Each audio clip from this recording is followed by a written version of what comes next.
one of the interesting parts of this story as it develops is the fact that Pierre-Karl Péladeau, who is the second largest shareholder in Air Transat, he owns almost 10% of the stock, says, you know what, maybe I can help. He's also, of course, the owner of Quebecor, and he is on the line. Monsieur Péladeau, thank you for the time.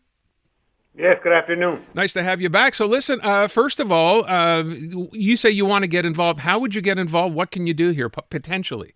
Well, you just mentioned it. As a stakeholder of the company, I'm concerned about the future of Transat. We've been working on it for many years. We've been proposing solutions on the balance sheet. I don't want to go too much into details, but we all know that the financial situation of the company is very fragile, is very vulnerable.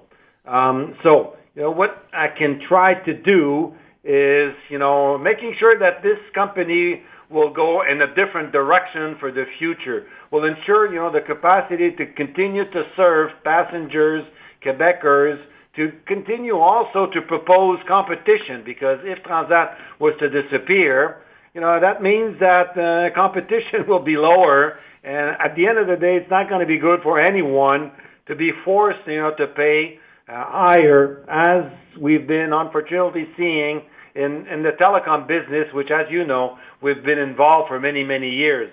So I'm proposing to help the company to be able to solve the problem, find a solution which will ensure the viability in the future for a mid to long term. So people just heard you say if Air Transat goes under, this is a profitable airline. I don't know how much profit it makes, but it's a major Canadian airline. Is there a risk, in your opinion, of Air Transat, if a deal is not worked out here sooner rather than later, of it not continuing operation?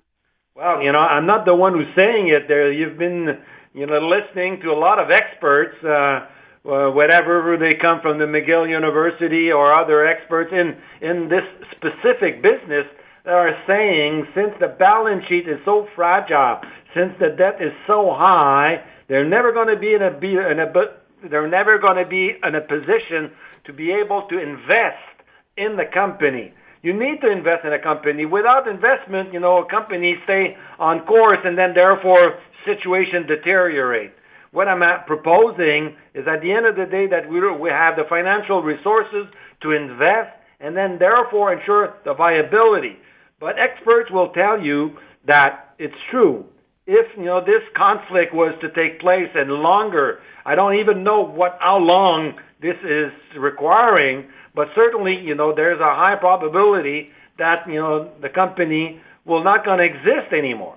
Wow. I would ask then, so you know what's going on right now. You're aware of the negotiations going on.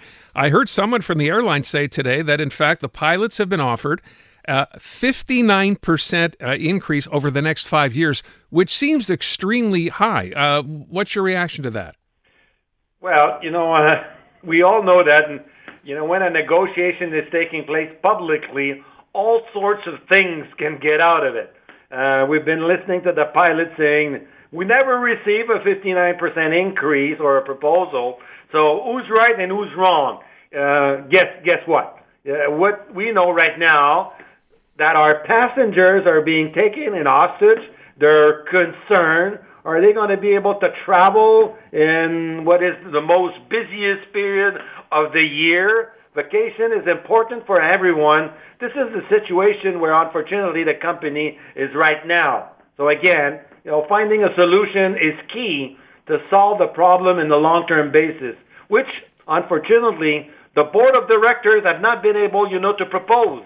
And this is why I'm proposing to change it, to try to solve the solution for ensuring competition and the existence of a brand which always had been strong, had been always, also taking care of competition. What we would like to do in the future is to improve the customer service as we've been able to do in other of our businesses, help, make sure that the proper money will be put in the proper investment, making sure that we will renew, the airplanes, we will take care of what the product is proposing to the customers, to the passengers, all things that people are asking to create a successful company. So let me do some bad math here. Let's assume the 59% is just, the airline's, number that they want the public to understand. Look how much we're offering the pilots. You said the pilots don't necessarily agree that number is even on the table. But if the viability of the airline is threatened and you have to pay that much more money just to your pilots, doesn't that sink you further into debt? Well, it's certainly the what we call the P&L, so the profit and loss statement, is one aspect. The other one is the balance sheet. Right now, if you were to put money in the company, it will go directly to reimburse the federal debt. No one will be in a position to do that. This is not a business model that makes sense. I'm sorry, I'll make a joke. That's not a business model that will fly. So, what we're proposing to do is also to make sure that we will restructure the balance sheet, propose a solution, and therefore also being able, to deal with what is basically what the pilots are asking for. And this is what also took place in other companies where people are asking, because they made significant efforts during the pandemic, to be now, at least, trying to be equal to the other companies and to have a sort of a, playing field equivalent to the industry. Mr. Péladeau, I mentioned off the top, we bring up other airlines. WestJet went through this in 2023, Air Canada earlier this year, and now Air Transat, all to do with pilots, all to do with personnel. Is there a better solution across the board for the airline industry in this country, in your opinion? A better outcome. The way that you're describing it, obviously you see, the union, labor agreements always have specific dates, to end. Mm-hmm. You mentioned WestJet. I guess that, that was the end of the labor agreement. You mentioned Air Canada was the same. In fact, you forgot to mention, but, people working on the planes also had a labor agreement in Transat, and they renegotiate their package, and then therefore being able, to avoid any kind of labor disruption. Now it's the time for the pilots of Transat. Is there a solution to be found? Yes, I think so, because at the end of the day, I'm sure that also the pilot would like to keep their job. That it's significant for the Montreal economy regarding what kind of economic capacity that this company is servicing Montreal.